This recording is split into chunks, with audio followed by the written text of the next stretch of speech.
میرے نبی کی صحبت حسین کو اتنی میسر آئی ہے اور پرورش میرے نبی کریم کی گود میں ہوتی رہی، تعلیم و تربیت بھی میرے نبی کریم کی گود میں ہوتی رہی، نماز کے وقت بھی ہر وقت میرے نبی کریم کے ساتھ، قرآن کے اترتے وقت وحی کے وقت بھی میرے نبی کریم کے ساتھ، سفر میں بھی میرے نبی کریم کے ساتھ، کھیل کود کے میدان میں بھی میرے نبی کریم کے ساتھ، نماز کے وقت بھی میرے نبی کریم کے ساتھ، صدقے کی تقسیم کے وقت بھی میرے نبی کریم کے ساتھ، اور منبر کے اوپر خطبہ دیتے ہوئے بھی میرے نبی کریم کے ساتھ۔ فضائل حسین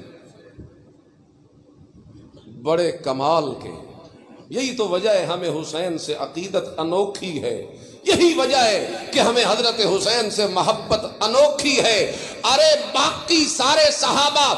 بعد میں آئے، میرے نبی کی صحبت میں فیض یاب ہوئے، کلمہ پڑھا، مسلمان ہوئے، پھر میرے نبی کے شاگرد بنے۔ حسین وہ ہے جو بچپن میں میرے نبی کی گود میں پلتا رہا، جس کو گھٹی میرا آمنہ کا لال دیتا ہے، جس کا نام محمد الرسول اللہ رکھتا ہے، جس کا عقیقہ میرے نبی کرتے ہیں، جس کی تربیت آمنہ کے لال کے ہاتھوں سے ہوئی، جو میرے نبی کے کبھی کندھوں پہ چڑھتا ہے، کبھی پشت پہ چڑھتا ہے، کبھی سینے سے چمٹتا ہے، لیکن کمال اس وقت ہو گیا جب میرے نبی نے سونگنا شروع کر دیا۔ صحابہ پوچھتے ہیں یا رسول اللہ سونگتے کیوں ہو، حسین کے بدن کو سونگتے کیوں ہو؟ میرے نبی کہتے ہیں ہما ریحانتا یا من الدنیا، وہ تمہیں کیا بتاؤں میرے یارو، حسین کے بدن کو اس لیے سونگتا ہوں کہ مجھے حسین کے بدن سے خوشبوئیں آتی رہتی ہیں۔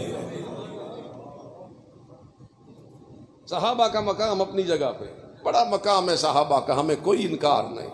لیکن جو قربتیں حضرت حسین کو نصیب ہوئی ہے نا، اس کا جواب کوئی نہیں۔ اس کی مثال صحابہ میں بھی یہ قربت ہے، میرے نبی کی قربت، میرے نبی کا تعلق، یہ کوئی عام تعلق ہے؟ اور یار میرے نبی کی قربت کی وجہ سے اگر جو چیز میرے نبی کے ساتھ نسبت پکڑتی ہے تو اعلیٰ ہو جاتی ہے۔ حسین تو میرے نبی کے گھر کا ہے، اس نسبت سے حسین کا مقام کہاں جا لگا؟